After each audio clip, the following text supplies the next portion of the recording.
Olá a todos! E sejam bem-vindos a mais uma aula do nosso curso de Cultura Medieval Portuguesa. Hoje, nesta quarta aula complementar e de aprofundamento sobre a aula 8, vamos mergulhar num dos temas mais fascinantes da identidade lusitana, a Ordem dos Templários em Portugal. Vamos fazer uma viagem no tempo, desde as margens do Rio Nabão, em Tomar, até as águas desconhecidas do Oceano Atlântico.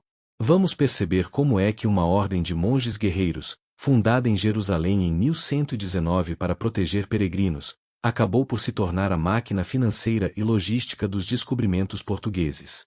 Mas antes de falarmos de caravelas, temos de falar de castelos. Sabiam que a presença dos templários pode ser anterior à própria fundação de Portugal? Investigações recentes apontam para doações da condessa Dona Teresa, como a de Fonte Arcada, em Penafiel, por volta de 1126. Isto significa que eles já cá estavam antes de Dom Afonso Henriques se tornar rei. A consolidação da ordem em solo nacional acontece num contexto de reconquista. Portugal precisava de braços armados e de organização. O primeiro grande marco desta aliança ocorre em 1128. Dona Teresa doa o castelo de Soure aos templários. O objetivo era claro: defender a fronteira do Mondego. Mais tarde, o próprio Dom Afonso Henriques, reconhecendo a ajuda vital destes guerreiros em batalhas decisivas como a conquista de Santarém em 1147, concede-lhes vastos territórios e privilégios. Mas o grande quartel-general templário nasceria apenas em 1160. Falo, claro, do Castelo de Tomar. Este castelo não era apenas uma fortaleza, era um laboratório de inovação militar.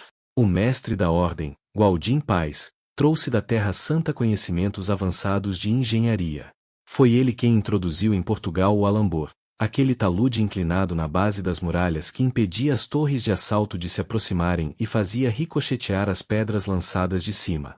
Introduziu também a torre de menagem centralizada, o último reduto de defesa. A eficácia destas inovações foi provada em 1190, quando Tomar resistiu ao terrível cerco das tropas almohadas, provando ser inexpugnável. Mas os templários não eram apenas guerreiros, eram gestores. Organizaram o território em comendas, grandes unidades de exploração agrícola. Do Ribatejo à Beira Baixa, produziam intensivamente trigo, vinho e azeite. No Vale do Zézere, implementaram sistemas de irrigação avançados. Eles não só defendiam a fronteira, como a povoavam e alimentavam. Avancemos agora para o século XIV. Estamos num momento crítico. Em 1312, o Papa Clemente V, pressionado pelo rei de França, extingue a Ordem do Templo. Os cavaleiros são perseguidos e queimados por toda a Europa acusados de heresia. E em Portugal, o que acontece? Aqui entra a genialidade política do rei Dom Dinis. Ele sabia que não podia perder a força militar e econômica dos templários. Por isso, recusa entregar os bens da ordem aos hospitalários e inicia uma complexa negociação diplomática com o Papa. O resultado surge em 1319, com a bula Ad Aesquibus. Dom Dinis consegue criar uma nova ordem, a Ordem de Cristo. Na prática, esta nova ordem herdou tudo: os castelos, as terras e os próprios cavaleiros da extinta Ordem do Templo. Um detalhe curioso que muitos desconhecem é de que a primeira sede desta nova Ordem de Cristo não foi Tomar. Foi em Castro Marim, no Algarve. Por quê? Para vigiar a costa contra os piratas e mouros do norte de África. Só em 1357 é que a sede regressaria à casa, ao Castelo de Tomar. E chegamos agora ao século XV. A Ordem de Cristo nacionalizou-se e tornou-se um braço da coroa. Sob a administração do infante Dom Henrique, a partir de 1420, a ordem ganha um novo propósito.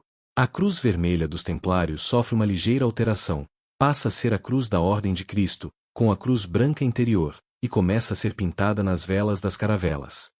Mas qual foi o papel prático da ordem?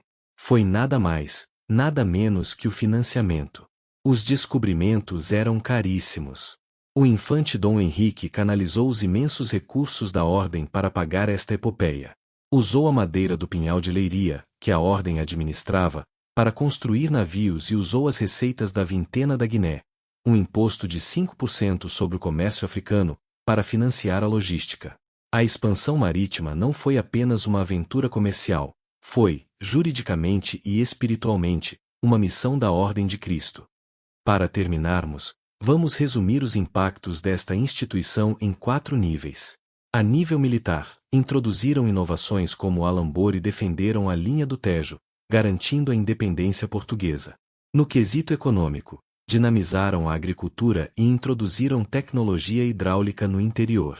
Na questão cultural, deixaram-nos monumentos únicos, como a charola do Convento de Cristo e a famosa janela do capítulo, que simboliza em pedra a transformação de monges em navegadores.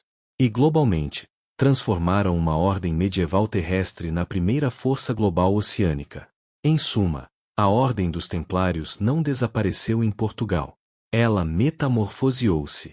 Graças à visão de Dom Diniz e à gestão do infante Dom Henrique, o legado templário foi o combustível que permitiu a Portugal ligar os mundos e iniciar a primeira globalização. Espero que tenham gostado desta aula. Se sim, deixem o vosso gosto e subscrevam o canal para continuar a explorar a história portuguesa. Até a próxima!